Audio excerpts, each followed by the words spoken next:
Ayaw mag-start. Ayun.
Purihin ang Diyos na makapangyarihan sa lahat.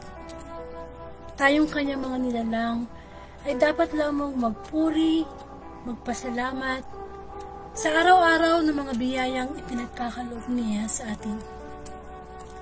Sa mga oras na ito, ang Diyos ay muling maglalagay ng binhi sa ating puso sa pamamagitan ng mabuting balita.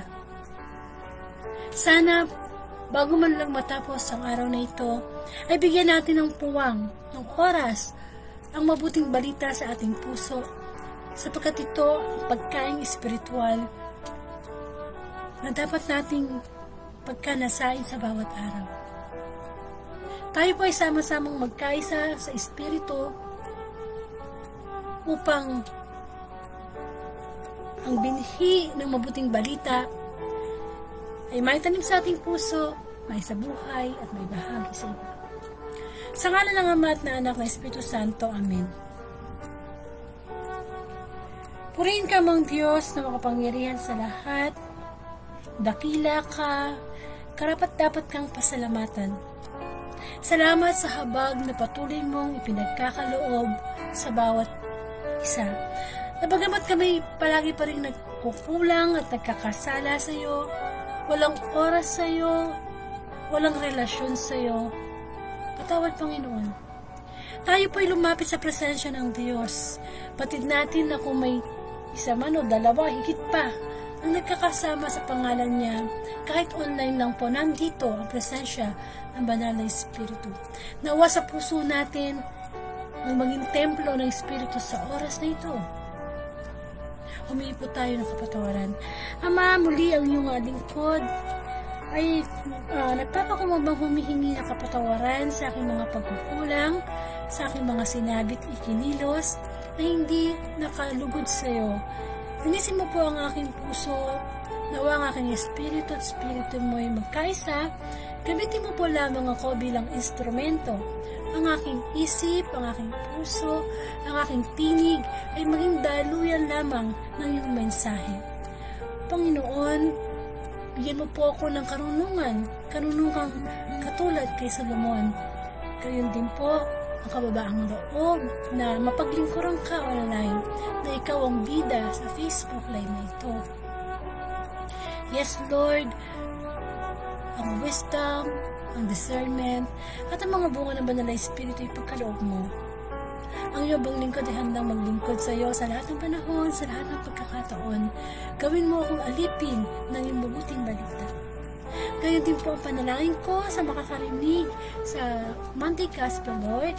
Patid mo ang kapaguran nila physically, but in Jesus' name, tanggalin mo ito palitan na pag-focus sa spiritual mong mensahe.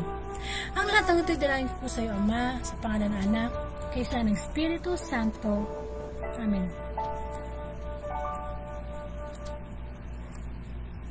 Bigyan po natin ng parangal ang mabuting balita. Hallelujah, hallelujah. Pinupuri ka namin namang Diyos na makapangyarihan sa lahat. Hallelujah, hallelujah.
Mga kapatid, ang mabuting balita ayon kay San Lucas.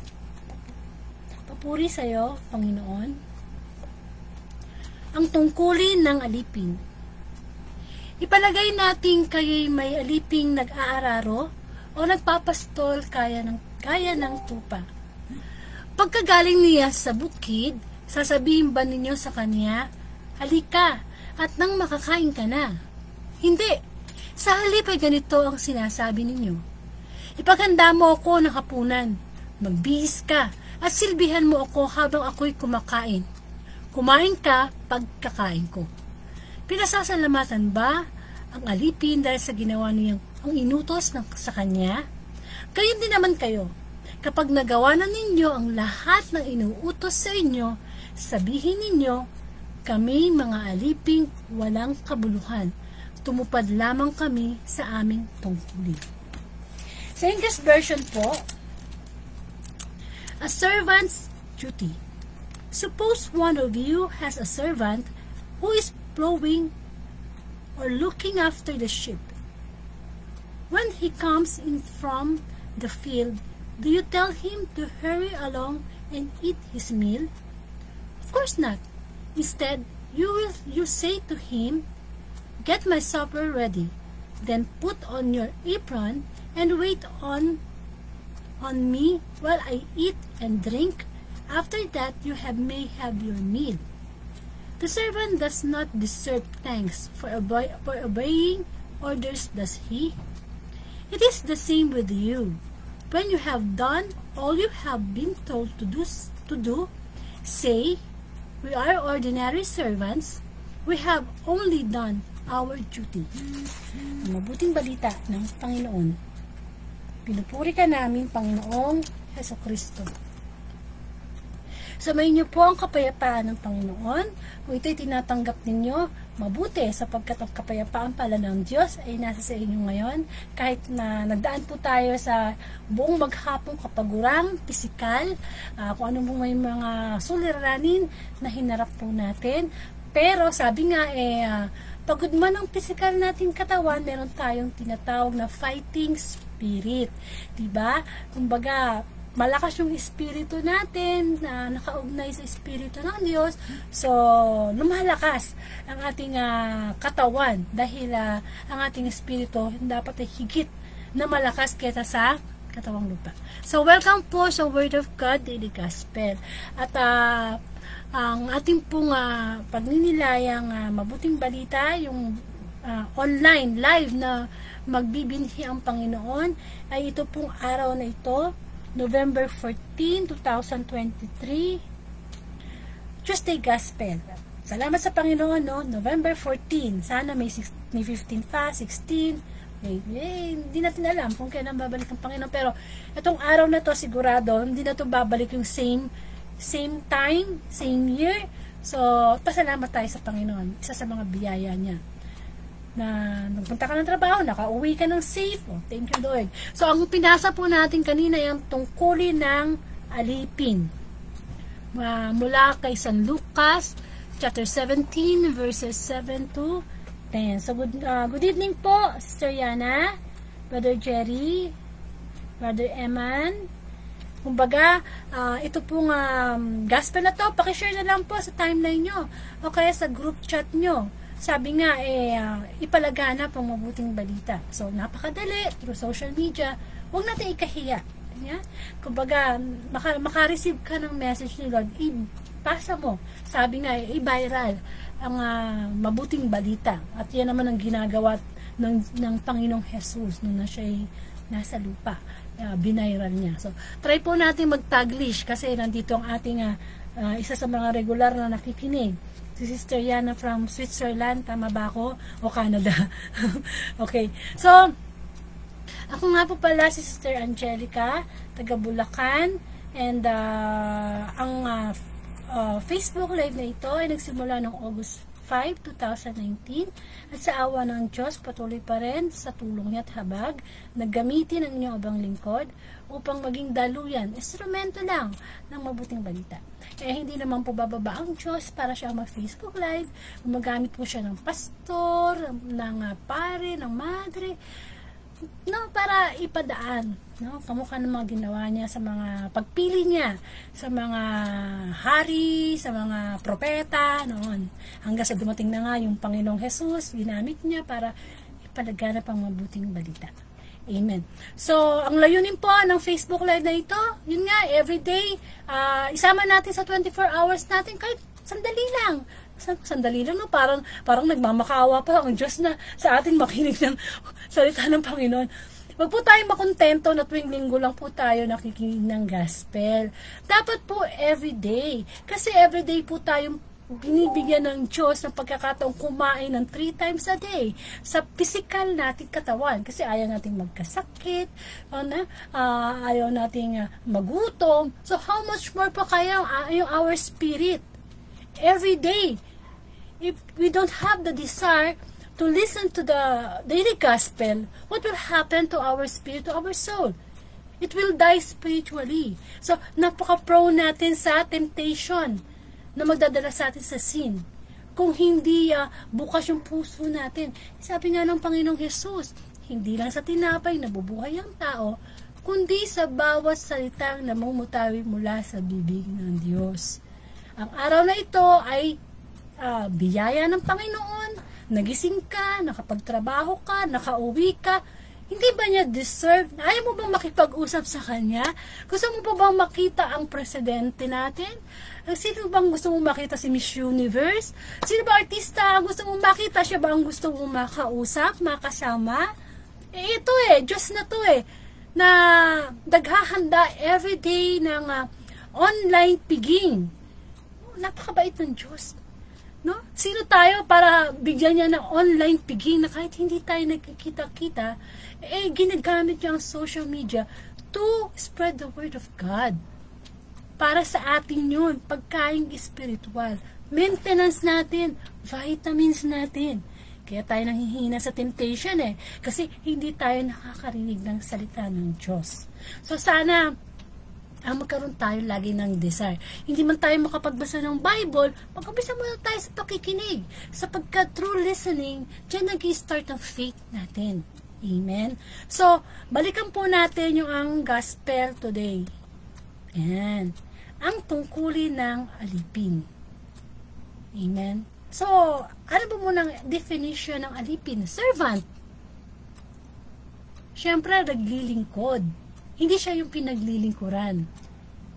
So, tingnan natin yung, nakikita natin definition ng alipin sa ating tao. No? Pagmula tayo doon sa makalangit na pagiging servant. Sa ating mga tao, halimbawa, you are an employee. So, ang duty mo, responsibility mo ay gawin yung trabaho na iniatang sa'yo. Amen? So, ibig sabihin, kung halimbawa sa opisina, isa kang secretary, isa kang manager, isa kang janitor, kahit anong position mo, ang tungkulin mo ay gawin yung trabaho mo. Amen? Anong inaasahan sa iyo ng employer mo? Maging masipag, maging matapat, may kusang loob. Kumbaga magandang trabaho. Kasi sinisweldohan ka eh. Alangan tatamad-tamad ka, 8 oras palilipasin mo lang. Hirap nun. O kaya kung halimbawa, ano pa ba mga trabaho? Marami, no? Teacher ka, abogado ka, tindera ka. Amen. So, lahat yan, may kanya-kanyang mga gawain. Kung presidente ka, nagsiserve ka dapat sa mga sasakupan mo. Kung teacher ka, nagsiserve ka sa mga students mo. Hindi na trabaho. Kahit nanay, even the housewife, pwede siyang maging servant. Sa inyo ang tawag ito, naglilingkod sa kanyang pamilya. Sa asawa niya, sa mga anak niya, sa apo niya, o kahit kanino. Kapitbahay ka, pwede ka pa rin maging servant. Maglingkod ka sa kapitbahay mo. Maging mabuti ka sa kanya. Amen? Tsaka, pag sinabi mo dito sa mundo, ang gusto nating pwesto o posisyon ay mataas. Ibig ko sabihin, marami sa atin na gusto o naghahangad na maging master. Konti sa atin ang gusto maging servant. Diba? Kaya nga tayo nagsisikap magtrabaho, gusto natin maging from the very very low position. Bawa, ganito, janitor ka lang dati, tapos ganito, medyo nag-aral ka, naging working student ka, tapos tumaas yung position mo, na-promote ka, and then ganyan, tapos nagkaroon ka ng sarili mong kumpanya, naging CEO ka. Di po ba? From the very humble beginning, gusto mong tumataas. Hindi naman masama yun. Sino ba namang ayaw umasenso sa buhay? Amen? So, kaya nga tayo nag-aaral eh. Yung years of spending years of studying from nursery, kinder, elementary, high school, ngayon may senior high school pa, college, tapos may masteral pa, may doctorate pa. Why? Kasi ibang klase sa paningin ng tao, kapag mataas ang pinag-aralan mo, mataas ang tingin sa'yo ng tao. Di po ba? Nagkakaroon ng tawag dito yung pagtingala. Ay, ano na siya, doktor, surgeon siya sa brain, sa utak, neurologist. O kaya, ano siya, dati teacher siya, ngayon ano na siya, principal na siya. Ibang tayong mga tao, iba eh. Ewan ko, hindi ko ma-explain na bakit kaya. Parang nakakatakot ng maging tao pagka ganyan ng pamantayan eh. Yung bang the more yung education ng tao, the more mas pataas ang tingin sa'yo. Di paano na lang yung mga hindi katapos, hindi nakapag-aral, paano na lang ang tingin sa kanila ng kapwa nila? At ano pang dahilan, no? Kasi sweldo. The higher the position, the higher is the salary. Amen? Di ba, mga compensation. Ano pa? Siyempre, kapag pagka mataas yung position mo, mataas yung sweldo mo, you have the power. Yan. Yan ang isa sa mga gusto ng mga tumataas sa posisyon, yung power. You can control. Meron kang control. Meron kang say. Meron kang decision. Amen?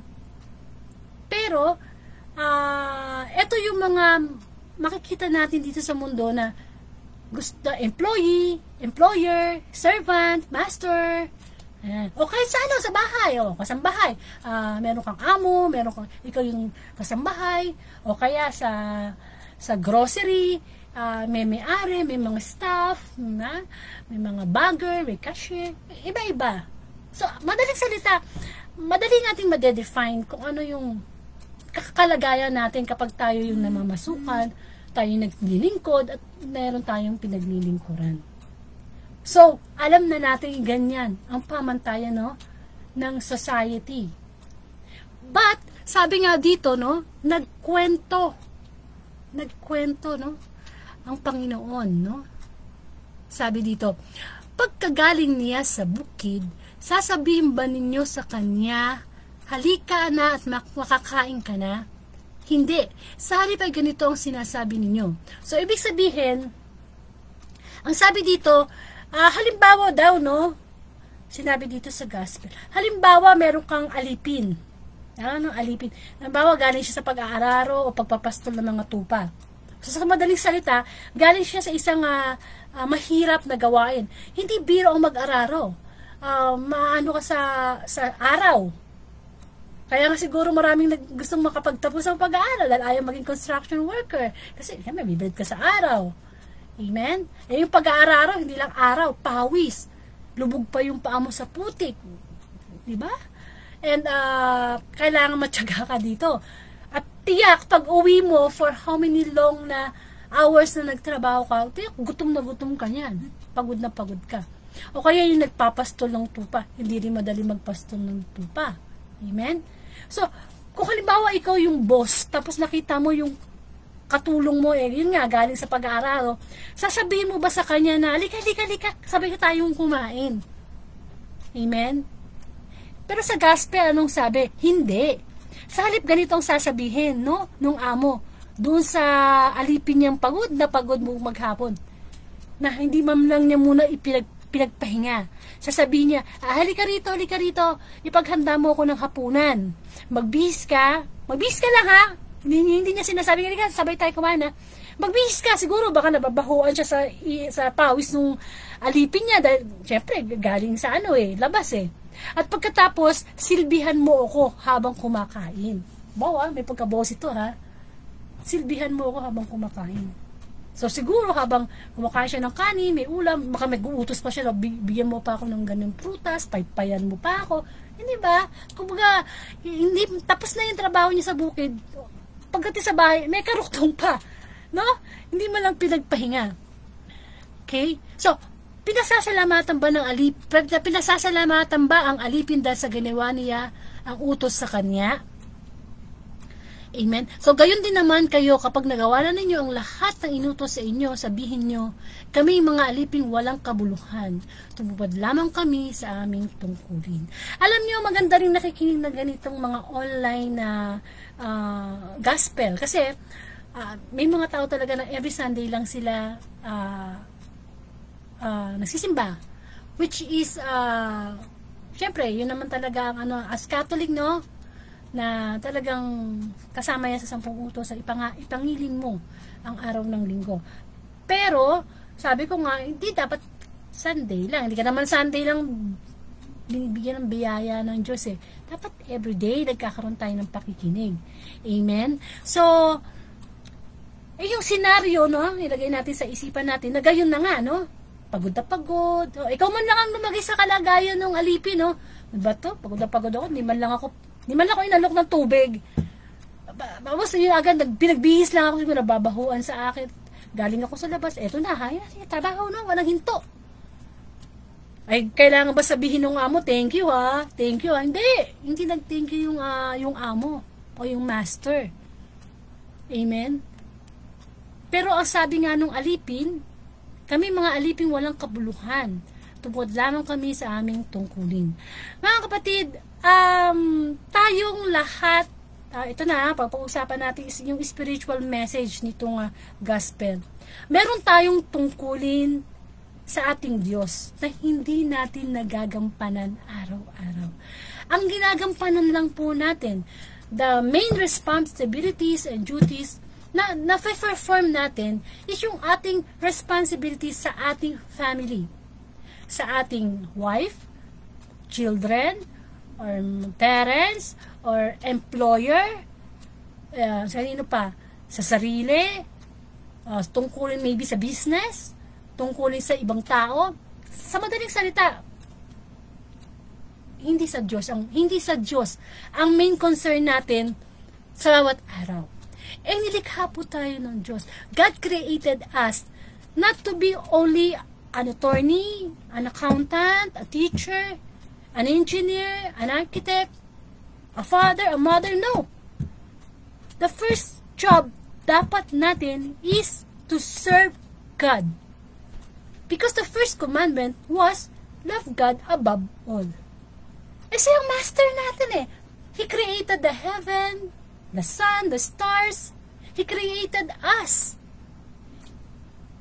Sa palagay ko naman, deserve niyang unang paglingkuran. Kaya lang, the sad part of ng everyday lives natin is nawawala yung responsibility natin, tungkulin natin sa Diyos. Sa paanong paraan? Sa buhay natin, alam natin yung salitang responsibilidad. Sa tao, ginagawa natin yun. Halos magpakamatay tayo sa pagtatrabaho just to sustain the needs of our children, to get them a good education, bigay sa kanila yung the best, which is not naman masama. Ang hindi lang gusto ng Diyos, ginagampanan mo, you're a good father, you're a good provider, you're a good boss, you're a good friend, you're a good lolo, you're a good, di ba? Ang tanong, are you a good servant of God? Are you a good and a faithful servant of God? Yun dapat ang una. Kasi nabuhay naman tayo, nakakilos, nakakain, every breath that we take, every kilos, movements, Diyos ang nagsusupply. Pero, nagiging greedy ang tao.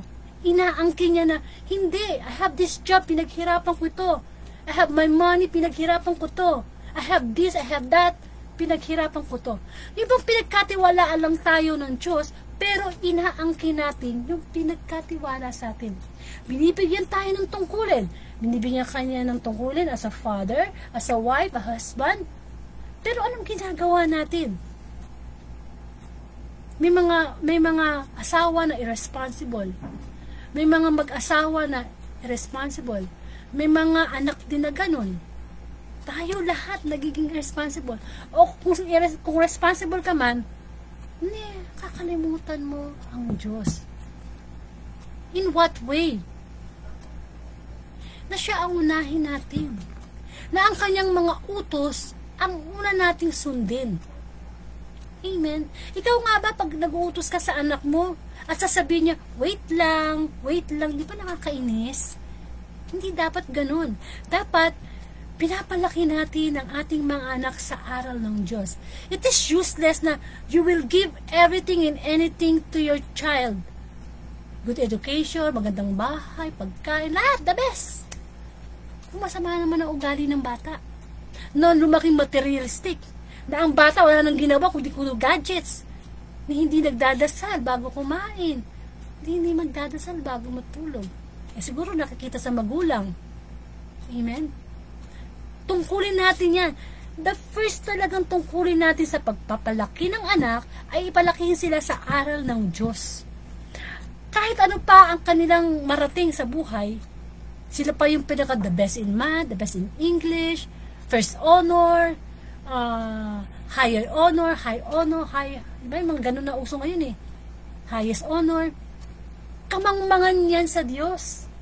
Kahit tayo yung pinakamatalino, kabisado mo yung ganito, isa kang matalinong engineer, isa kang matalinong presidente, kabubuhan yan sa harapan ng Diyos. Kung yung tungkulin natin sa Panginoon, hindi natin ginagampanan. Amen. Sabi ko nga, nilikha tayo ng Diyos. The first job, to serve God, to praise God. Amen. Kaya lang dahil sa kasalanan, yun ang nagse-separate sa atin para hindi tayo makapaglingkod. At nang napaglilingkuran natin ay si Satanas. Nagiging servant tayo ni Satanas.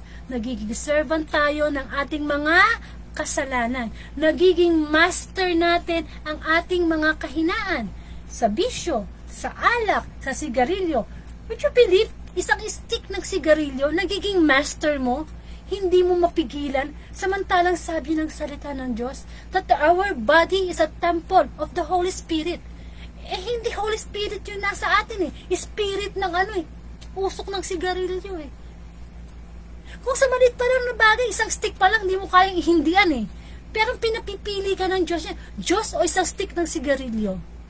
Alak o isang stick ng sigarilyo? So, anong tungkulin ang susundin natin? Yung ating kahinaan? Amen. May tungkulin tayo sa Diyos. Hindi niya ibinigay ang November 14, 2023 para mapalipas lang ang 24 hours na wala man lang tayong ginawa para sa Panginoon. Yes, we cannot say that, Lord, I love you. Lord, I will serve you.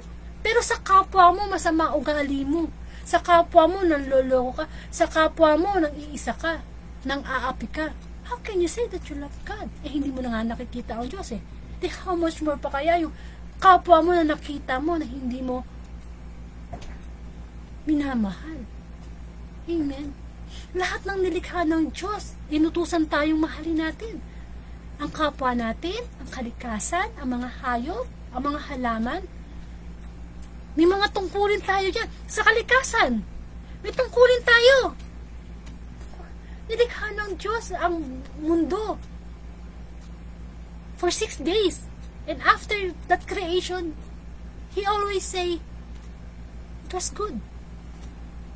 It was good. Ang ganda-ganda ng simula ng mundo. Ngayon, tingnan natin ang mundo. May climate change na. Ang dami ng mga pagbaha at paglindol. Dahil sa kapabayaan natin, hindi natin tinupad yung ating responsibility.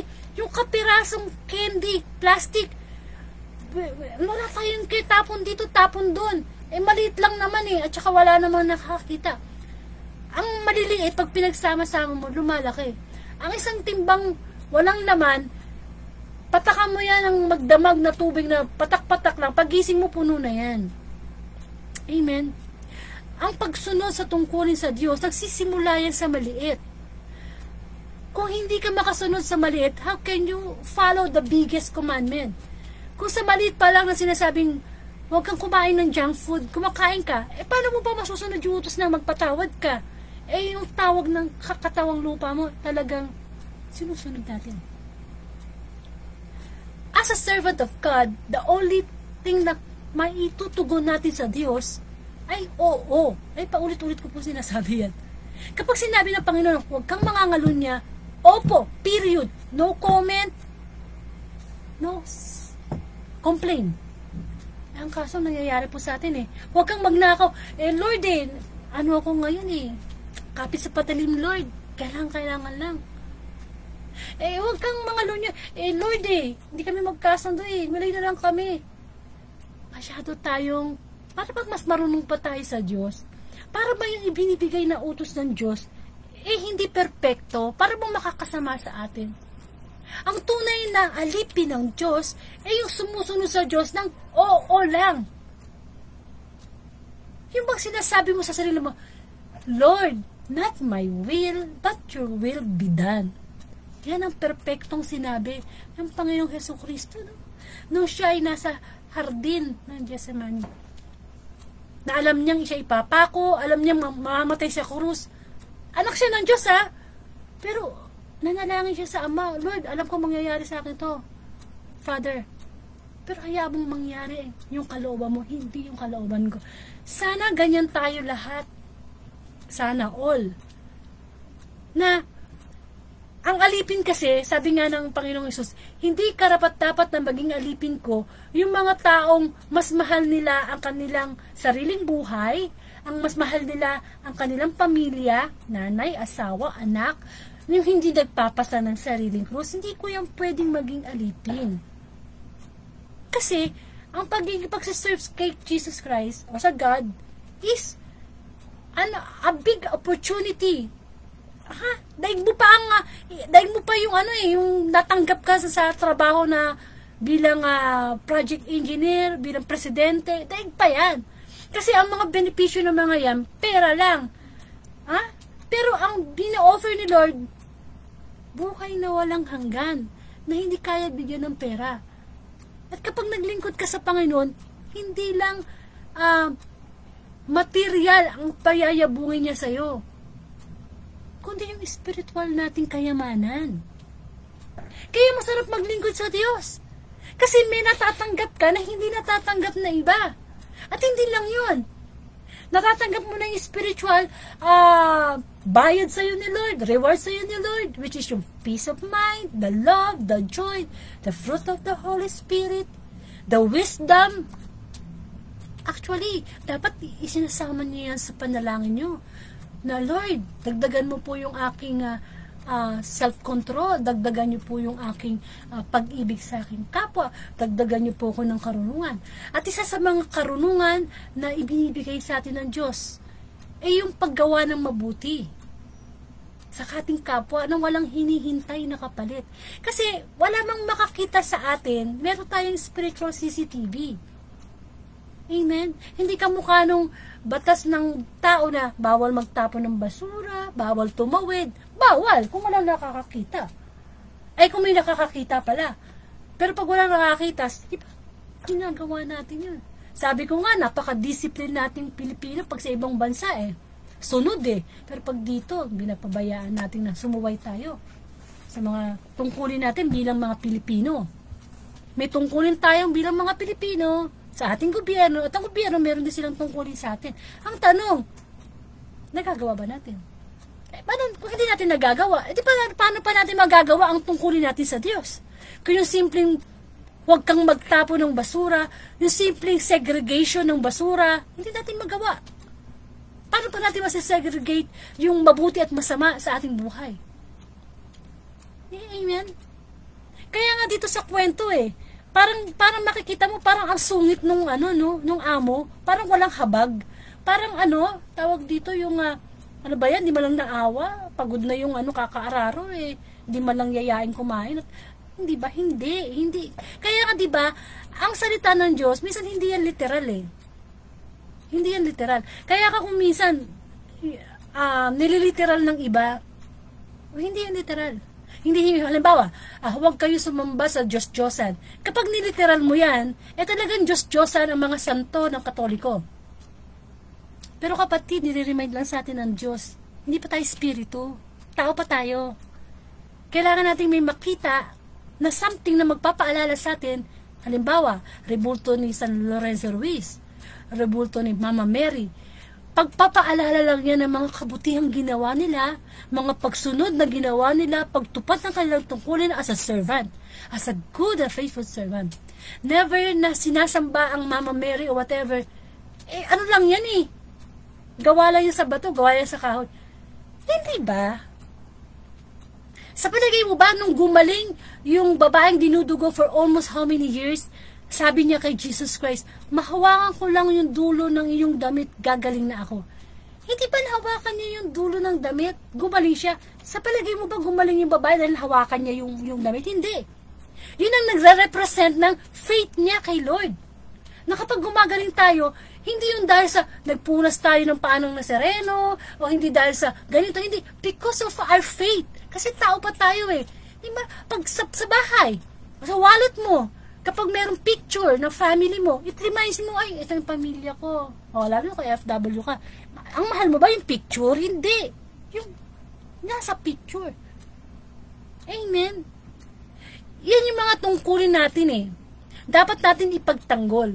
Kaya maraming mga Katoliko ang lumilipat sa ibang sekta kasi hindi nila kayang ipagtanggol ang faith na natin bilang Katoliko. Kaya kung hindi ka nakakarinig ng mga araw-araw na gospel, madali kang makukuha. Huwag natin kakalimutan na kay St. Peter, kay San Pedro, ibinili ng Panginoong Jesus sa iglesia. Na sa bato ito, dito ko itatayo ang aking iglesia. Kaya nga si St. Peter, di ba, nagpasalin sa atin ng Papa, hanggang sa Papa natin ngayon, sa Pope natin ngayon. Amen. Na tayo, bilang mga Katoliko, nabuhay tayong Katoliko, mapatay tayong Katoliko. Actually, wala naman talaga sa religion nasa relasyon. Pero kailangan natin ng isang relihiyon na magtuturo ng tama. Sa Katoliko, ito tungkulin natin, tungkulin naman na pinag-uusapan Ang tungkulin natin mga as Catholic ay meron tayong 7 sacraments na wala sa iba. Kamukha ng yung sa kasal, yung sa binyag, confession. Amen. Marami pa. So, ano ibig ko sabihin? Andun ka na sa tama eh, umalis ka pa. As a Catholic, the highest form of worship is yung pagsisimba na kung saan nandoon ang katawan ni Kristo, nandoon talaga.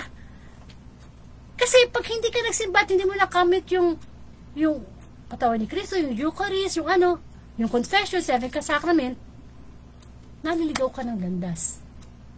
Amen? Dahil pag wala yon, ang tawag doon, hindi pagsisimba. Ang tawag doon, prayer meeting lang. Ginagawa din ng Katoliko yun. Kaya nga may mga cell group, may mga BEC, may prayer meeting. Amen? Sa Catholic, kumpleto, nandun lahat. At ang hindi pagsisimba ay isang mortal sin. So kung wala ka sa Catholic at hindi ka nagsisimba tuwing linggo sa simbahan, araw-araw mortal sin. Amen? Hinihingi agad ng confession yan. Isang beses ka nga lang hindi magsimba sa isang linggo, mortal na kasalanan na yan eh. Hindi ka pwedeng mag-communion. Dapat mag-umpisal ka muna. Kailangan alam natin ang tungkulin natin bilang Katoliko. Amen? Huwag tayong papayag na mawala sa linya. Na kahit sabihin natin, naglalakihan yung rebulto natin na pinuprosesyon, yun ba yung minamahal natin, yung rebulto? Di ba? Hindi. Tayo ay pinapagaling ng ating faith because of our faith, hindi yung sabi nga, to see is to believe eh.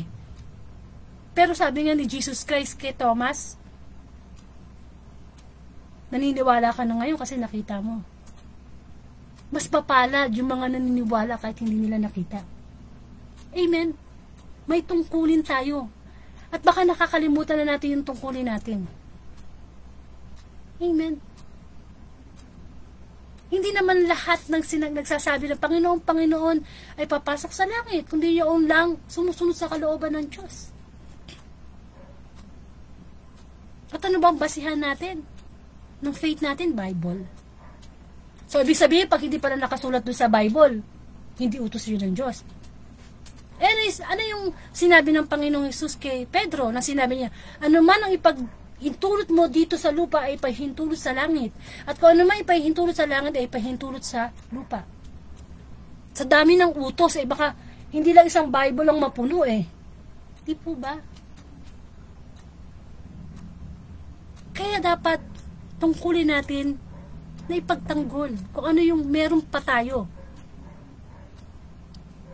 Lahat naman tayo makasalanan eh. Lahat naman tayo isang Diyos lang ang sinasamba. Ang masakit lang, minsan si Kristo, hindi inaangkin na Diyos, na tao lang, na propeta lang. Ay nako ha, paano ko sa paghuhusga si Kristo ang humarap sa'yo? At ikaw yung nagsasabing, hindi ka naman Diyos eh, tao ka lang eh. Propeta ka lang eh, patay na tayo dyan. Saan na tayo dadalhin? Pagtatabuyan tayo niyan, pagsasayan tayo ng pinto. Amen? Yung mga bumabatikos kay Mama Mary, kapatid, oo, tao si Mama Mary, pero hindi siya basta rin tao. Siya ang naging ina dito sa lupa ng Panginoong Yesus. Bukod tangi, sa babaeng lahat. Respeto ang tawag doon. Hindi namin sinasamba si Mama Mary. Nire-respect namin siya sapagkat siya ang naging ina ng Panginoong Jesus. Na, bakit daw tatlo yung Diyos natin? Diyos Ama, Diyos Anak, Diyos Espiritu Santo. Dami natin Diyos na tatlo. Hindi! Yan ang mystery ng ating pananampalataya. Ang mystery na yan, mauunawaan lang yan kapag talagang attached ka sa Panginoon. Kasi makanya-kanyang gawain yan eh. The Father, siya yung Creator. Si Jesus Christ ang Savior.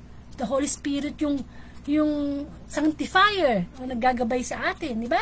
Ang Panginoong Yesus nasa langit na. Mahal na mahal tayo ni Jesus Christ. Nag-iwan pa siya ng patnubay at yun yung Holy Spirit. Kaya nga pag gumagawa tayo ng kabutihan, the love, the joy, kala yun sa Holy Spirit. Tungkulin natin yan. Huwag tayo masatisfied na yung tungkulin lang sa tao ang ginagampanan natin. May tungkulin tayo sa Diyos. At pananagutan natin yan. Kapag hindi natin to tinupad. Amen. Kaya nga, di ba sabi dito sa huli, kami mga aliping walang kabuluhan, tumupad lamang kami sa aming tungkulin. Bakit nasabing ginawa na nga niya lahat, wala pang siyang kabuluhan? Parang wala pang kwenta, no? Bakit? So, ito, tanong, ano natin to? Discuss natin. Naku, hindi ko pala nailagay sa PowerPoint ko yung ano. Anyway, sige. Ano ko na lang, kabisado ko naman eh. So, meron tatlong 3 P's o tatlong letter P. Okay? Hindi ko na ipasok sa PowerPoint ko. So, itatype ko na lang dito. Meron tayong tinatawag na 3. Abangan nyo na lang sa comment section yung itatype ko. 3 P's ng isang alipin. Okay. Number 1. Ano yung number 1 na letter P? Ito po yung parang guide lang natin para malaman natin kung natutupad natin yung tungkulin natin sa Diyos. Number 1 P is position. Ayan. Number 1 P, para malaman natin kung nagagampanan natin ang tungkol natin sa ating Diyos. Number 1 P is position. Ano ngayon ang position mo sa buhay mo? Ikaw ba isang nanay? Are you a father? The head of the family? Are you a CEO? Are you a priest? Anong takbo natin sa mundo? Teacher ka ba? Attorney ka ba? Meron naman siguro tayong papel, no? Yung may posisyon. Ngayon, ang tanong ng Diyos, paano natin ginagamit yung posisyon na to? Ginagamit ba natin ito para tayo sumikat? Ginagamit ba natin ito para magkaroon ng power? Gamitin yung posisyon? Hindi ba may mga ganon? Halimbawa sa government, they are using their position to do the corruption, to control the people. Amen? Iba kasi pag may position ka, mataas na position eh. Nagkakaroon ka ng kapangyarihan. O, yung position mo sa pera naman. Halimbawa, dami kang pera. Ginagamit mo ba yung position mo ng pagkakaroon ng maraming pera para mang-api ng kapwa, para hindi tumulong sa kapwa? Amen? Anong position natin? As a mother, nagagampanan ba natin? O nagkukulang ba tayo? Sa tao ha? Anong position natin? Ngayon sa position natin sa Diyos, ano yung position natin sa Diyos? Tayo ba yung naglilingkod ngayon sa Diyos? O tayo lang lagi yung pinaglilingkuran ng Diyos sa pamamagitan ng pagbibigay niya lagi araw-araw na ginigising niya tayo, chances, forgiveness, mabuti o masama, pare-parehong binibigyan ng hangin, ng araw, ng gabi. Grabe naman ang Diyos na yan. Ibang posisyon natin sa Kanya kahit makasalanan tayo. Binibigyan tayo ng chances na humingi ng kapatawaran. Binibigyan tayo ng chances everyday na pansinin naman siya. Binibigyan tayo ng chance na makipag-usap sa Kanya, manalangin. Binibigyan tayong tungkulin na maging bahagi ng God's family. Anong posisyon natin? Sa palagay mo, kung harap natin si God ngayon, itatanong sa'yo, anong posisyon mo sa kumpanya kung kaharian ng langit? Nag-uumpisa ka na ba na mag-ipon ng kayamanan dito sa langit? Para naman yung mga materyales na ipadadala mo, ikagawa ko ng bahay mo, ipaghahanda kita, para sa muling pagbabalik ko, tataling kita doon. At alam naman natin na napakaganda sa langit. Sa imagination natin, no? Na, di ba, ano yung na-imagine natin? Malamig, may mga ulap, may mga anghel. No. Picture yan ng tao. Ang ipinamis ni God na ang langit na pupuntahan natin ay nasa unang Korinto. Chapter 2, verse 9. Hindi pa nakita ng mata, di pa narinig ng tenga, di pa sumagi sa isip ng tao ang inihanda ng Diyos para sa mga totoong nagmamahal sa Kanya. Okay? Ang gusto ng Diyos ay totoong paglilingkod, totoong mga tauhan, hindi peke, hindi sipsip, hindi nandadaya. Kasi sa mga kwento ng Panginoong Yesus, no, pag tinatanong siya sa mga talinghaga niya, may mga kwento siya na yung may-ari ng ubasan o ng bukirin, laging dinadaya. Hindi tayo pwede mandaya sa Diyos. Dadayahin ba natin yung Diyos? Hinihiram lang natin yung buhay natin sa Kanya. Hinihiram lang natin yung trabaho natin, yung pamilya natin. Tapos, pinapahiram na nga lang kita dahil walang-wala ka, dadayahin mo pa ako. Yan bang tungkulin na inaatang ko sa'yo, mandaya? Amen. Paano mo sinasabing mahal mo ang kapwa, mahal mo, hindi mo minamahal ang kapwa mo. Baka mas mahal mo pang ibang bagay, ang pera, ang mga material na bagay. Baka nga mas mahal mo pa ang hayop kaysa sa tao eh. Hindi po ba? May tungkulin tayo. Pangalawang P. So, palagay nyo, ano yung pangalawang P? Tatlong P lang naman yan eh. Posisyon, no? Malalaman natin na natutupad natin ang tungkulin natin sa Panginoon. Una, yung posisyon natin, nagagampanan ba natin ng maayos? Yung posisyon, yung tungkulin natin sa Diyos. At ang posisyon natin sa Panginoon, tayo ay Kanyang servant. We should be a good and faithful servant. Actually, hindi na nga alipin eh. Tinuring na nga tayong kaibigan ng Panginoong Jesus eh.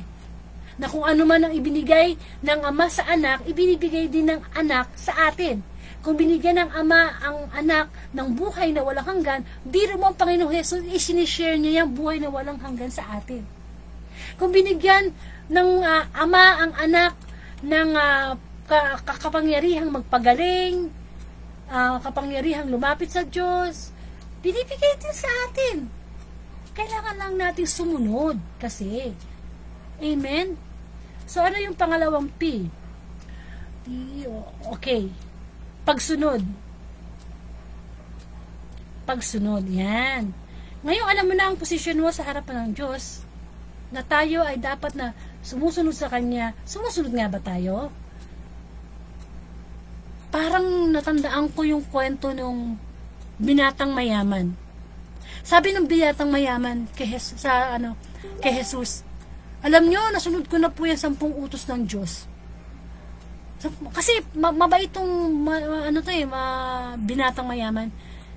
Pero nandun yung desire niya. Sabi niya, ano pa ho bang gagawin ko para makapunta sa langit? Kasi natutupad ko naman lahat ng utos niyo eh.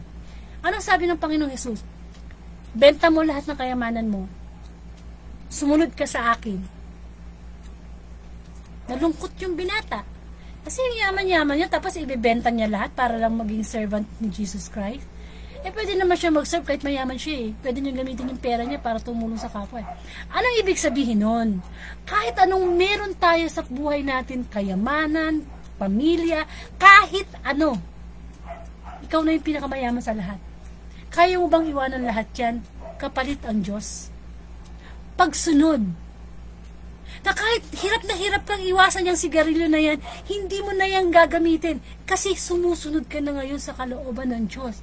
Na yung katawang lupa mo, templo na Espiritu Santo, hindi dapat yan nagkaka-cancer, nagkaka-lung cancer, nagkaka-high blood, kasi kain ka ng kain ng mataba, matamis. Hindi ba? Kaya mo ba sundin yun? For the love? Para sa pag-ibig sa Diyos? Yung bang pinamimili ka? Yung bang sa tuwing matutukso ka, lagi mong ilalagay sa isip mo, babae o Diyos? Barkadang masama o Diyos? Bawal na gamot o Diyos? Kasi tuwing nagkakasala tayo, ipinapapalit natin ang Diyos. Kinakalimutan natin yung tungkulin natin sa Kanya. Obedience is the key. Kung hindi naging masunurin ng Panginoong Jesus sa kalooban ng Ama sa Langit, nasaan na tayo ngayon? Nasaan kaya tayo ngayon? Nakakalapit ba tayo sa Ama? Hindi. Grabe, yung ipinakitang pagiging masunurin ni Kristo sa Ama, sa Diyos Ama. Tayo, kaya ba natin gawin yon? Yes! Kung nagawa ng Panginoong Yesus, nagtagumpay na siya eh. Jesus is a victorious God. Kaya din natin. Kaya lang hindi natin makaya kasi nilalagay natin sa isip natin, hindi natin kaya eh. May kapangyarihan ng ating salita. Kamukha ng ginawa ni God the Father nung kinreate niya ang mundo, ang taong lahat. Diba sa pamamagitan ng salita, nilikha niya ito, nilikha niya yan. Kapag sasabihin niya ng iba, tao lang ang Panginoong Jesus. Nung nag-create si God, the Father, nandun na yung salita at ang salita ay Diyos. Nagkatawang tao ang salita. Sino yun? Si Kristo.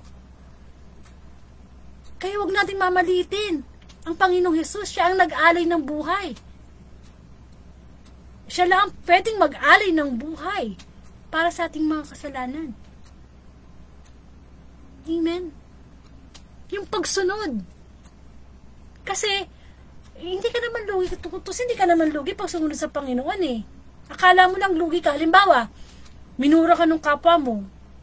Gusto mo sumunod sa kalooban ng Diyos. Gusto mo rin siyang gantihan, murahin din. Kasi wala ka namang kasalanan, siya pamayabang. Hindi ka na magsasalita. Hindi ka na maggaganti. Talo ka ba doon? Hindi. Siguro, matutuwa siya. Isip niya, hindi ka naman, wala ka naman pala ibubuga eh. Hindi ka pala makalaban eh. Hindi, porke tahimik ang isang tao, talo na. Isang wisdom ang pagtahimik minsan. Kasi, the more you talk, the more mistake na pwede mong makumit, lalo na pag galit ka. Na minsan, kapag galit ka, nawawala yung profession mo, nawawala yung pinag-aralan mo, lumalabas yung ugali mong kalye, lumalabas yung demonyo mong ugali. Amen? Yung pagsunod sa utos ng Diyos, mahalaga yan, lalo na kapag may problema ka, sa pera, sa pamilya, sa relasyon, kahit saan. Kasi, naku-comfort ka eh. Ay, oo nga, no. May problema ako ngayon, may sakit ako ngayon, no. Ay, oo nga, no. Ang dami kong problema sa pera, sa pamilya. Pero sabi ni God, lahat ng problema, nararanasan ng mga tao eh. Yung problema ko sa pera, yung problema ko sa asawa ko, yung problema ko sa kaaway ko, di lang naman ako nagkaroon ng problemang ganun eh. Nagkaroon din yung iba eh. Kaya kung diba tama, dinanas na lahat ng tao. Pero ang pangako ng Diyos, hindi niya pababayaan na bigyan ka ng isang problema na hindi mo kaya. Kaya kung ano man yung problema mo ngayon, kaya mo yan. It's just a matter how you think. Yung kasi itong mind natin, our mind is the battleground of Satan. Dito na tayo binubulungan. Di mo yan kaya, huwag mo yan gawin. Di ba? So, kailangan lang talaga na sumunod tayo sa Panginoon. Kasi, sabi, tapat ang Diyos. At hindi niya pahintulot na tayo subukin na higit sa ating makakaya. Kaya pag may problema kayo, isulat nyo. Teka, isusulat ko ha. Okay. Ito muna yung yung pangalawa. Kung ano man yung problemang meron tayo ngayon, basahin nyo itong unang Korinto, chapter 10, verse 13. Basahin nyo yan. Promise ni God dyan na may reward. Magtiwala lang tayo sa Kanya. Sumunod tayo. Sa bahay, dapat meron tayong Bible, rosary, tsaka crucifixion. Ang crucifixion, dinadasalan. Ang rosary, dinadasalan. Ang Bible, binabasa. Kailangan, ang Bible mo ngayon, luma na. Hindi pwedeng naka-display lang. Hindi pwedeng hindi binabasa. Kasi may purpose yan eh. Tungkulin natin na basahin ang Bible araw at gabi. Nakasulat sa sa Joshua, chapter 1, verse 8. Pagbulay-bulayan mo araw at gabi ang salita ng Panginoon. Dapat ang Bible mo, gula-gulanit na. Amoy pawis na. Hindi yung bago pa. Anong silbi niyan? Display? Binabasa yan. Amen? If you have time na manood ng ganito, manood ng ganyan, kailangan basahin natin ng Bible. Amen? Kawawa naman yung Bible na yan. Kahit ipagsama-sama mo yung mga pera ng buong mundo, hindi kayang pantayan ang kayamanang meron dyan kung i-discover mo lang. Amen? Kaya, tama ang Panginoon. Kaya yung mga nagpapakamatay dahil sa sobra ng problema, ayaw na nila sa mundo, isa na ibig sabihin nun, hindi siya sumusunod sa kalooban ng Diyos. Yan ang tungkulin natin. Amen? And number 3, ano yung pangatlo? Number 3, para malaman natin na tayo ay isang tinutupad natin ang tungkulin natin bilang alipin sa Panginoon. Tara ha. Ano yung number 1? Tandaan nyo na to, pasal lang naman to eh. Para ma-examine nyo din yung sarili nyo. Una, yung unang P, position. Dapat alam mo muna yung kalalagayan mo sa harap ng Diyos. Hindi porke presidente ka ng isang bansa, mataas na ang tingin mo sarili mo. Kailangan mababa pa. Kumbaga kahit ikaw ay mayaman, hindi ka nag-aakstang mayaman. Nakikibagay ka sa kapwa mo. Hindi ba? Alam nyo, ang kayamanan ginagamit yan sa pakikipagkapwa sa tao. Kasi, kapag namatay ka at naging maramot ka sa kapwa mo, sa burol mo mismo maririnig ko anong klase kang tao. Sabihin niya, buti nga namatay yan, walang kwenta yan.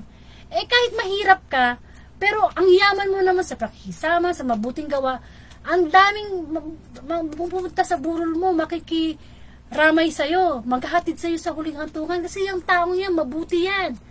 Hindi ba? Kayamanan. Yung kayamanang material, ginagamit yan to glorify God.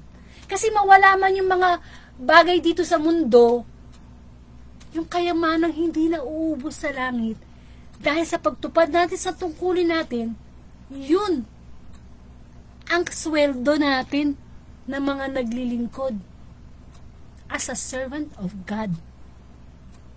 Amen. Makaka-relate po yung mga talagang naglilingkod sa Diyos, na hindi pala pera, na hindi pala posisyon sa lipunan, kundi ang tungkulin, pagtupad sa tungkulin, ang mahalaga sa Panginoon. Amen. So, number 1, position. Number 2, pagsunod. Number 2, ito, mahalaga to. Ito, tandaan nyo to. Malalaman natin na natutupad natin ang tungkulin natin bilang anak ng Diyos, bilang a servant ng God, a good and a faithful servant, kapag itong number 3 ay meron. Teka, try ko. Ano, nahulaan nyo na ba? Sino makakahula ng number 3? Wala. So, palagay nyo, magbigay ako ng clue. Ito isang ugali. Isang ugali na kailangan taglayin ng isang alipin. Meron ba magko-comment dyan? Wala. Okay. Ito ang mahalaga kasi ito yung pinakita ng Panginoong Jesus nang siya'y sumunod sa kalooban ng Panginoon. At ito ring ugali na ito ay pinakita ng lahat, nila Abraham, nila Isaac, nila Noah. Di ba? Ito kaya sila ay nakasunod. Naggampanan nila yung tungkulin nila bilang servant ng God. Ito na yung number 3. Pagpapakumbaba. Pagpapakumbaba. Kapatid, maaaring may nagsabi sa'yo na, pare, bait mo naman. Mare, bait mo. Pasanan ko ng Diyos, no? Ano yun ni Lord? May mga birong ganyan. Diba? Kapatid, huwag kang makontento na sabihing mabait ka. Di na bale? Nung sabihing matulingin ka, huwag na lang. Yung sabihin sa yung tao na mabuti kang tatay, mabuti kang nanay, huwag na rin. Yung sabihin na, ay, itong tao na to, ano to matulungin to matyaga to matalino to gwapo to, ganda to. Huwag na lang. Never mind na lang. Ang masarap pakinggan, kung masasabi man ng kapwa mo, no, itong taong ito ay mapagpakumbaba. Sapagkat ang taong mapagpakumbaba, kusa na lang lalabas ang pagiging mabait, pagiging matulungin, pagiging makadiyos, lahat ng magagandang ugali, bunga na lang yan ng kanyang pagiging pagpapakumbaba. Humility, humble, being humble. Mabait ka nga, di ka naman humble, mabait ka lang pala, kasi mabait din siya. Matulungin ka nga, di ka naman humble, pinagyayabang mo yung tinulong mo. Amen. Ang Panginoong Jesus, napaka-humble niya. Kahit anak siya ng Diyos, makita mo sa kanya pagpapakumbaba. Siya ang naglingkod. Hindi siya ang pinaglingkuran. Hindi siya dumating na isang hari, kundi sinilang sa isang sabsaban. Isa sa Diyos, hinubaran, sinaktan, ipinako sa krus. Grabe yung humility. Pero tayo, yabang natin eh. Pag pinagkasala sa atin, di natin mapatawad. Hinuhusgahan natin. Pinaparusahan pa ha. Itrabaho yun ng Diyos. Pagpaparusa. Paghuhusga. Tayo, ang tungkulin natin ay magpatawad lamang. Period. Kahit gaano pa ang kasalanan ginawa. Yan ang gospel eh. Kahapon, yung tungkol sa paano mo ilang beses mong patatawarin ng yung kapwa. Tungkulin natin yan eh. Yung trabaho natin, hindi wag natin pakialaman yung trabaho ng Diyos. Kanya yan. Ayaw mo, sinaktan ka niya, ninakawang ka niya, di ka niya binayaran. Ayaw mo, balatan mo kay Lord, siya bala dyan. Makita ni Lord yung ating kababaang loob. Ginawang ka na ng masama, gawa mo pa ng mabuti. Hindi ba? Hindi yung ginawa ka ng masama, mas gagawa kita ng masama. Pasamaan tayo na ugali. Ito pa pinagkaiba nyo. Baliw na nga siya sa paggawa ng masama. Papatulan mo pa, di mas baliw ka pa. Kailangan nating maunawaan, natungkulin natin na maunawaan ng ating kapwa. Lalo na kung tayo nakakilala na sa Diyos. Na kaya niya nagagawa niyang kasalanan yan kasi may sakit siyang espiritual. Kaya siya magagalit eh. Sakit niya yun, espiritual. Kasi ang binibigyan lang nating atensyon na sakit yung sakit na sa puso, sakit ng ulo. Hindi. Ang kinakaharap natin, ang problema natin sa bawat araw, paano ako gagaling sa aking sakit, sa pagiging mainggitin, tamad, hindi ba? Yung 7 capital sins, yung greed, yung pride. Kung paano ko mapaglalabanan yung spiritual warfare everyday. Kakatakot yung digmaan sa Israel. Daming namamatay, pinapatay. Wala tayo sa Israel, andiyan ka lang nakaupo. Pero ang digmaan spiritual, gumagana every hour, every minute. Lagi tayong binabalahan, pinapanaan ng dyablo. Huwag ka nang makinig dyan.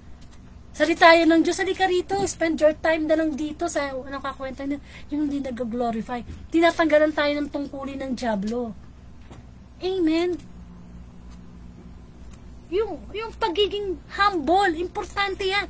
Alam niyo ako sa totoo lang, hangang-hanga ako sa tao na may mataas na katungkulan sa society, pero napaka-humble. Kung pwede ko lang bigyan ng corona eh.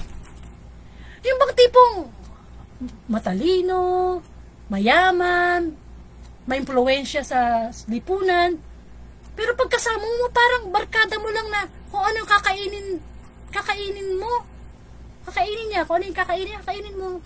Yung bang tipong natawarin ka kaibigan, kahit na katulong ka lang, kahit na driver ka lang, kaibigan ng tawag sa'yo. Grabe, hanga ako sa ganyan tao. Tanong niyo sa akin kung meron ako nakilalang taong ganyan.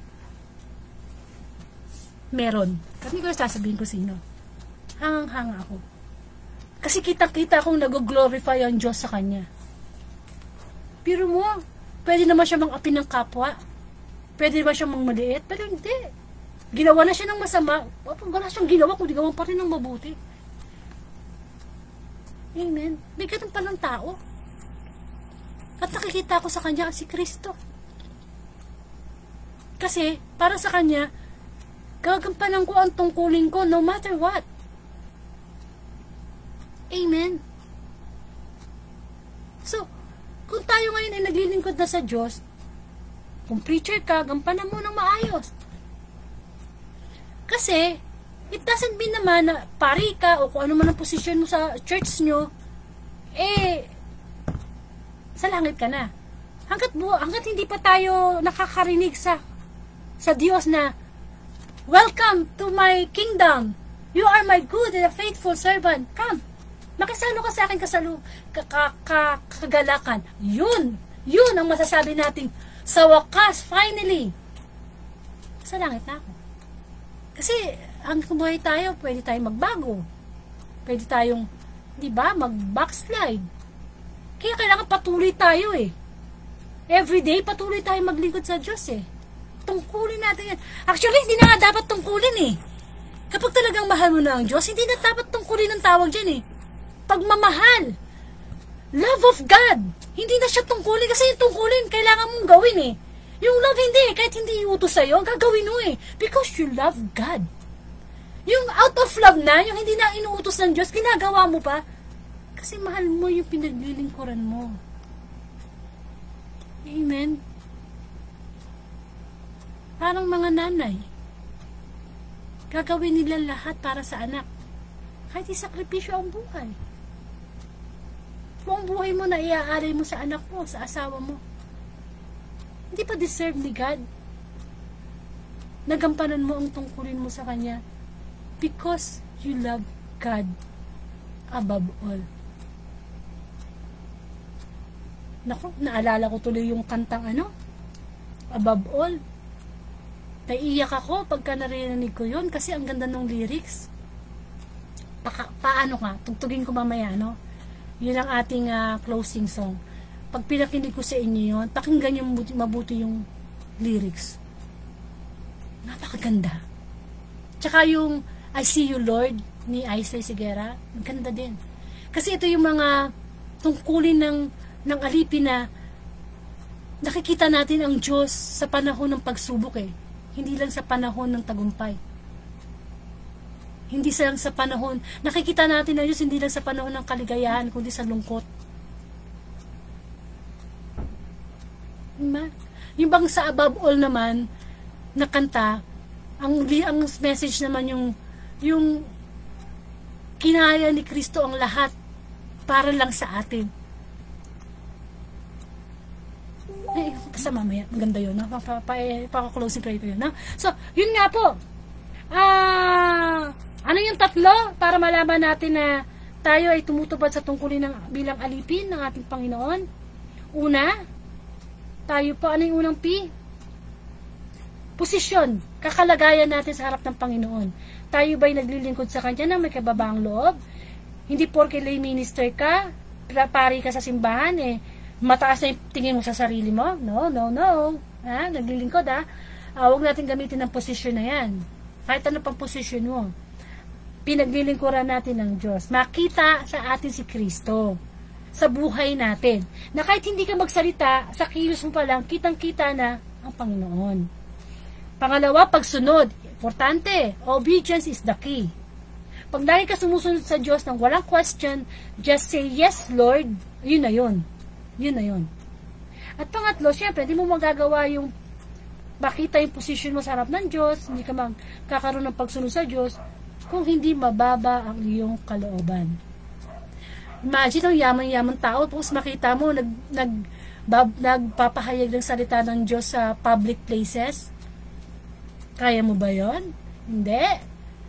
Baka ikahiya mo pa, baka sabi, ayoko nga, baka sabihin nila, sira ulo ko, nagbabasa ako ng Bible sa maraming tao. Diba? It takes a lot of guts yung pagiging yung pagpapakumbaba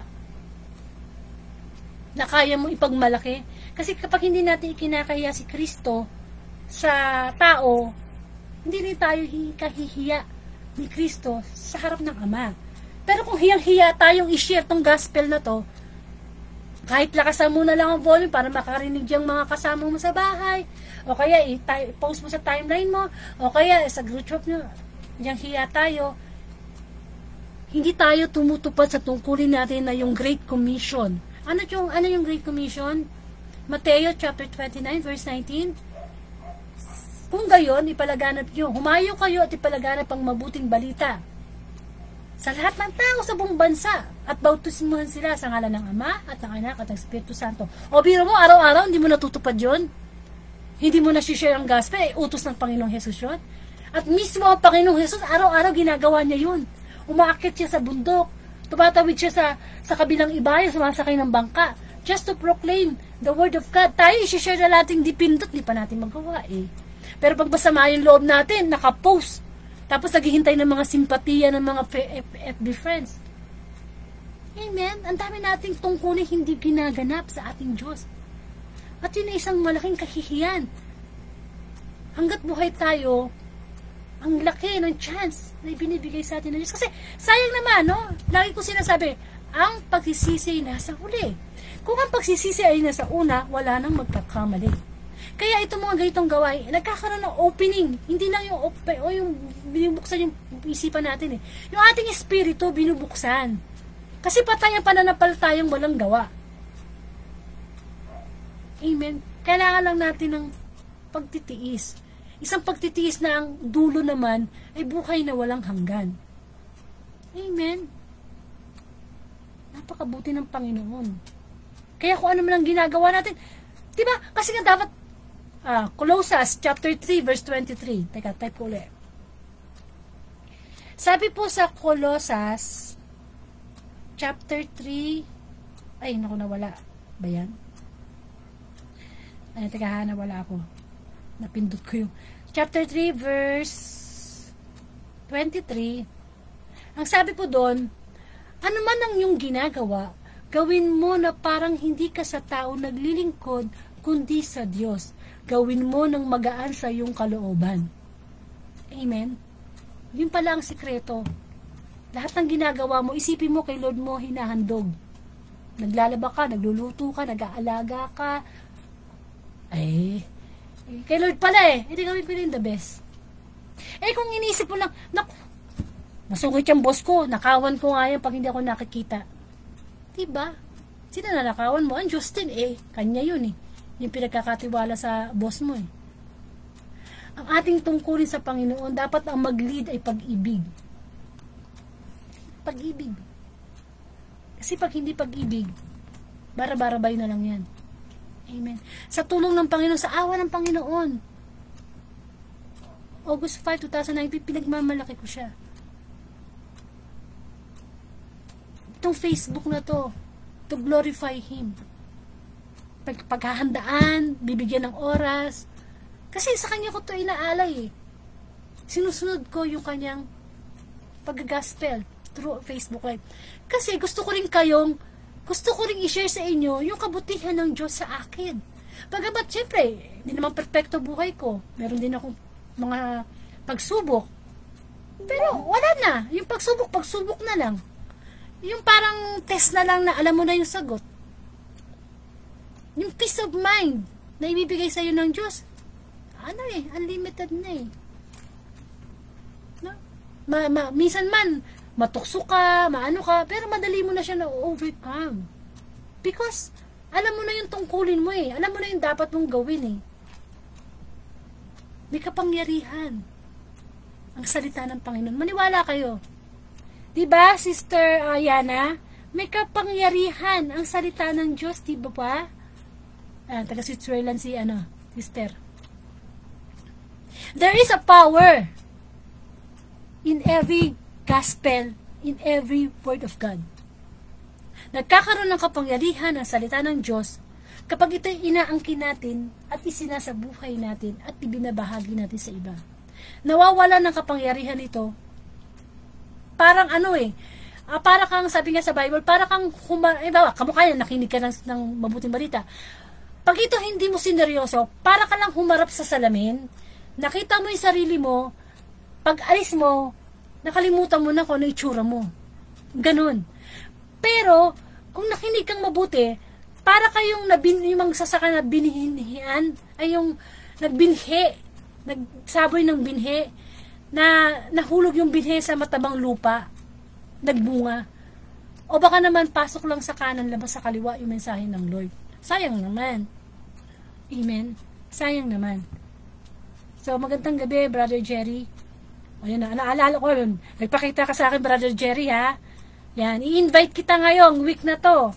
Makinig ka. Kasi po, nag-i-invite din po ako ng mga Catholic preachers sa iba't ibang parte ng Pilipinas. Amen. Ginigest ko sila na sila naman yung magsalita.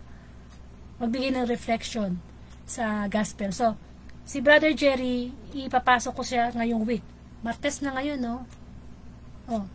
Ang bala ko po, magkaroon ng guest preacher, MWF. Monday, Wednesday, Friday. So, hindi pa ako makakapag-guest bukas, Wednesday, sa Friday. O, Brother Jerry, ha, sa Friday. Ikaw ang guest ko, ha? Ayun. Tapos next week, mag-schedule din ako. Kasi minsan mahirap ang kunin yung schedule nila eh. Sa mga busy sila eh. Pero nagawa ko na yan dati. Dati nga, everyday pa eh. Iba't ibang preacher eh. Ngayon i-schedule ko na lang ng MWF. So, sa Friday, itong darating na Friday, si Brother Jerry Viray ng Calap. Member siya ng Catholic Lay Preachers of the Philippines. Dati din akong member niyan. Kalab, kaya lang mito muna ako, no? Malay mo, in God's time, bumalik ako. So, ayun. Tapos, meron pang, basta maraming mga preacher ako naging guest na talagang punong-puno ng karunungan. Matututo tayo. Iba-iba yan. So, umpisa natin kay Brother Jerry. Sa susunod na week, MWF. Sa loobin sana ng Panginoon. Amen. So, ayun po, yung 3 piha. Sana po, pumasa tayo sa tungkulin natin sa Diyos.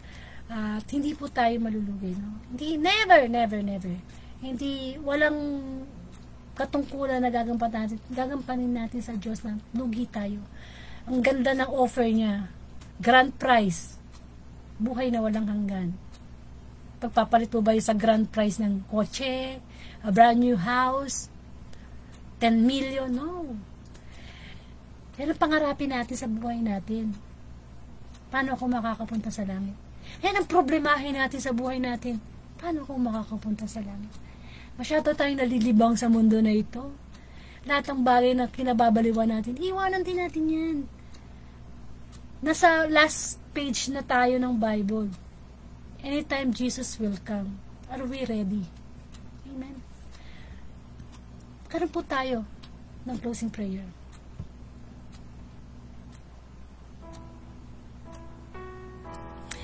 Ama namin, sumasalangit ka, sambahin ang ngalan mo, mapasa amin ang kaharian mo.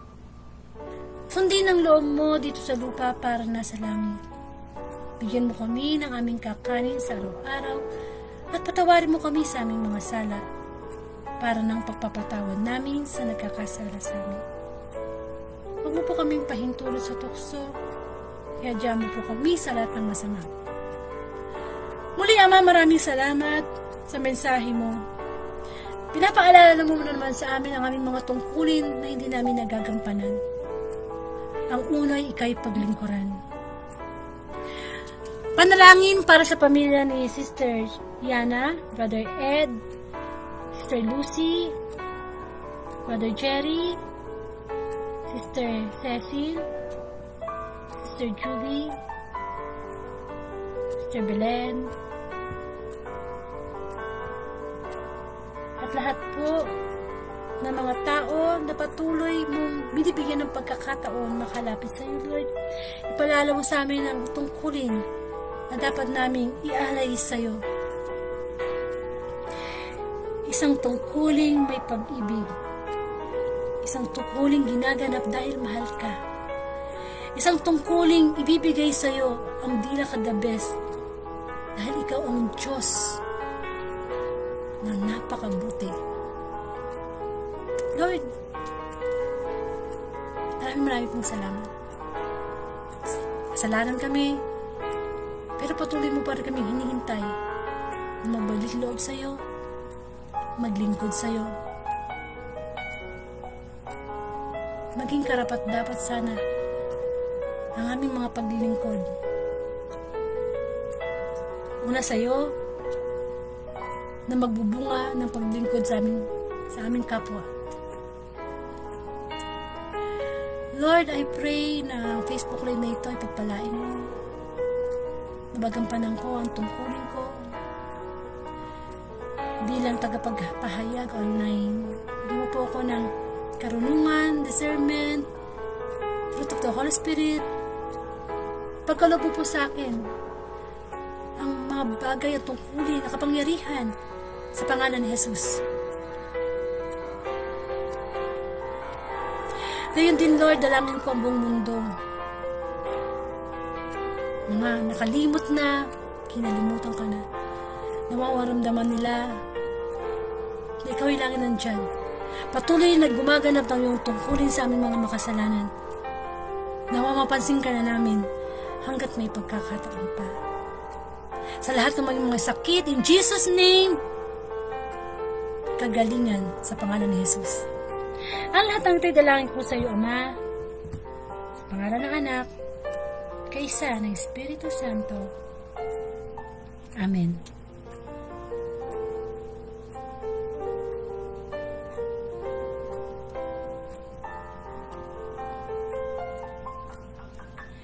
Amen. Maraming salamat, Panginoon. Napakabuti mo, no? Ang sarap na isipin na makasalanan tayo, no? Pero inibigyan tayo ng pagkakataon ng Diyos na paglingkuran siya. Di tayo karapat-dapat sa totoo lang. Dahil sa karumihan natin. Pero ang Diyos, ibinibigay ang bagay na siya lamang tanging makapagbibigay. At inayayahan ko po kayo na panoorin ang mga nakaraang gospel sa aking Facebook account o YouTube account. Pa-subscribe na rin po.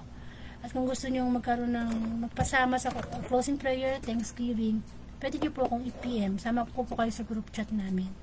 Amen. At pakishare na po ang Daily Gospel.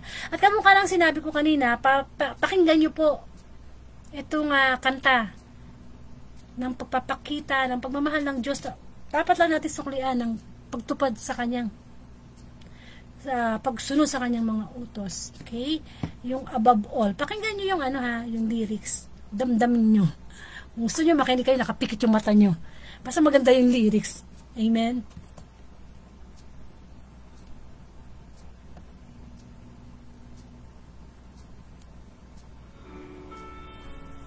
Above all powers, above all kings, above all nature and all created things, above all wisdom and all the ways of man, you were here before the world began. Above all kingdoms, above all thrones, above all wonders the world has ever known, above all wealth and treasures of the earth, there's no way to measure what you're worth. Crucified and laid behind the stone, you lived to die, rejected and alone, like a rose trampled on the ground. You took the fall and thought of me above all.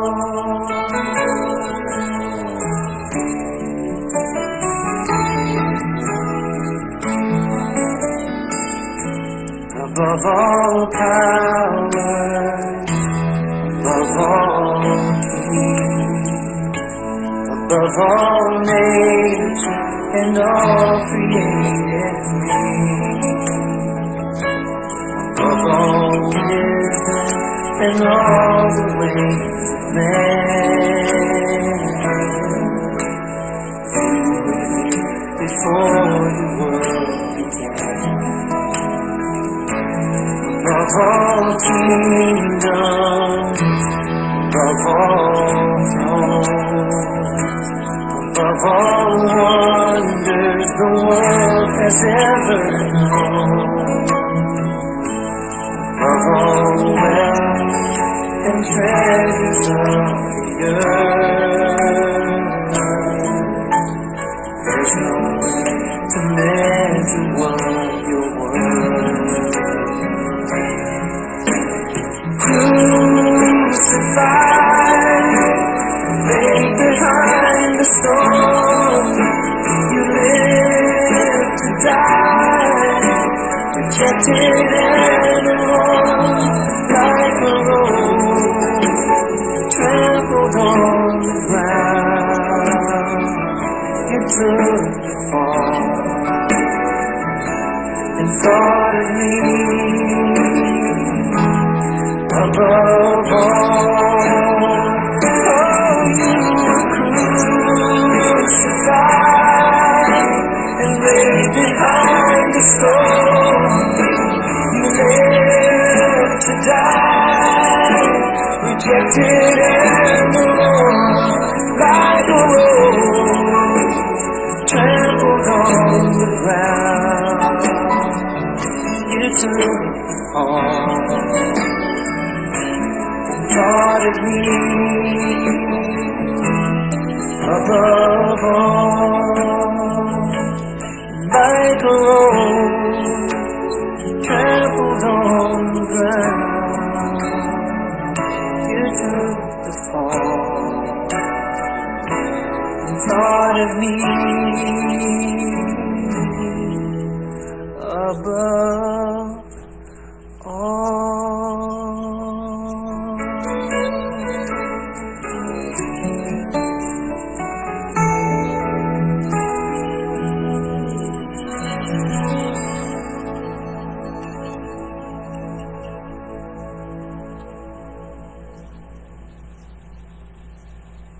Pwede bang bigyan mo pa ako ng ilang araw? Amen. Napakabuti ng Diyos, no? Kumbaga, kinalimutan niya ang pagiging Diyos niya para sa atin. Para sa ating kaligtasan. Sana makita natin ang Panginoon araw-araw.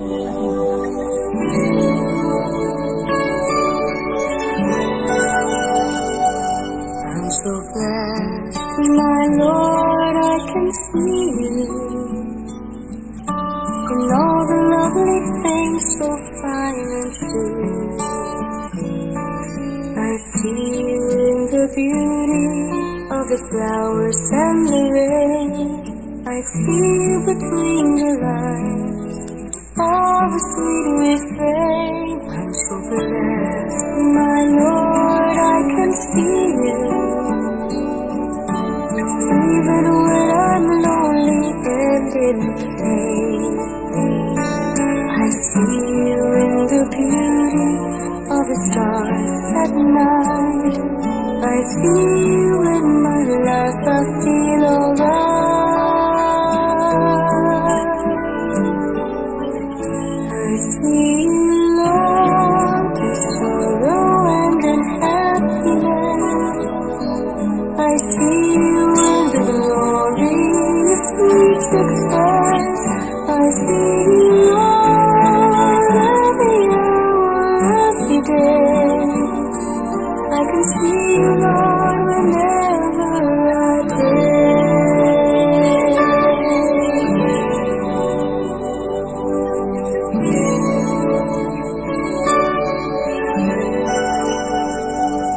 I'm so blessed, my Lord, I can see you in the smile of a baby, sweet and true. I can see you in the eyes of my very best friend. I see you in these bonds, just like your love would never end. I see you, Lord, in sorrow and in happiness. I see you in the glory of sweet success. I see you, Lord, every hour, every day. I can see you, Lord, whenever I pray. I see you, Lord, in sorrow and in happiness. I see you in the glory of sweet success.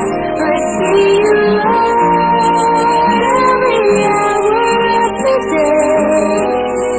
I can see you, Lord, whenever I pray. I pray. I can see you, Lord, whenever I pray.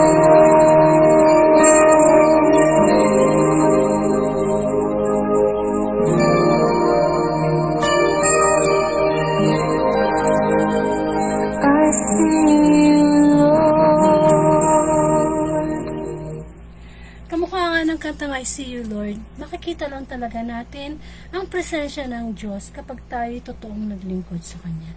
At binalikan ko po itong gospel kasi bilang pangwakas na mensahe sa atin ng Diyos. Ang sabi po rito, no, kami mga aliping walang kabuluhan, tumupad lamang kami sa aming tungkulin. Mga kapatid, tayo'y alipin ng Diyos. At ang alipin ay naglilingkod dapat ng buong puso, faithful, tapat. Kung tutusin, hindi kailangan ng Diyos ang paglilingkod natin. Dahil nasa Kanya na ang lahat. Kung tutusin, hindi naman niya kailangan yun eh. Yung ating pagkanta, pag-awit, pagdarasal, whatever. Kasi nasa Kanya na lahat yan eh. Pero bakit natin itong ginagawa? Ito'y para din sa atin. Ano man ang mga ginagawa natin pagsamba, pagsunod sa mga utos ng Diyos, para sa atin yun. Huwag natin sabihin na ginagawa natin yun para itaas ang ating pangalan. Amen? Ginagawa natin to para sa Panginoon. Na kahit nasa Kanya na ang lahat, binibigyan niya tayo ng oportunidad na tayo maglingkod sa Kanya, sa Kanyang kaharian, na hindi tayo karapat-dapat. Pero binibigyan niya tayo ng pagkakataon. Amen. Nawa, tuparin natin, sundin natin ang ating tungkulin sa Kanya. At ang unang-una dun ay ibigin ng Diyos na higit sa lahat. Maraming pong salamat. And of course, the Great Commission, tungkulin natin i-share ang gospel kahit na online, utos yun ng Diyos. Sapagkat, kaya nga, humayo kayo at gawing ninyong alagad ko ang lahat ng bansa. Bautismuhan niyo sila sa ngalan ng Ama at ng Anak at ng Espiritu Santo. To God be the glory.